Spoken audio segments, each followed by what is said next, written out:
It's time to talk absolute value. Now, if you don't know what this is, you're calculating the distance a number is away from zero.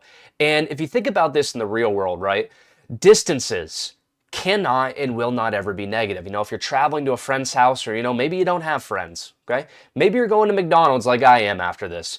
You obviously have to travel a certain distance to get there. It could be 5 miles away, 10 miles away. If you had to punch something into the GPS, at no point is it ever going to say that McDonald's is -7 miles away from you, because then you would probably punch your screen out of anger because A, it's messed up and you need an update, or you have no idea how to use a GPS. Distances cannot and will not ever be negative. So absolute value, you are calculating the distance a number is away from zero.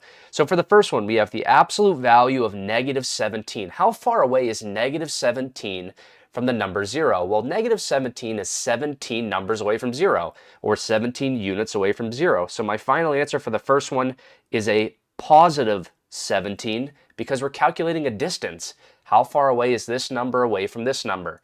Now the next one, absolute value of 56. How far away is the number 56 from zero? Well, it's 56 units away, or 56 numbers away from zero. So again, final answer has to be positive. Now the last one's a little bit different.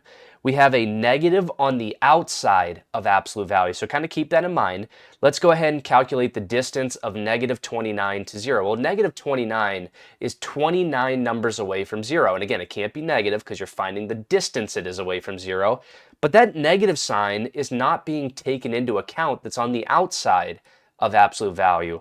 So what we have to do is tack that on to our final answer at the very end, making this one a -29. And that's how we do absolute value.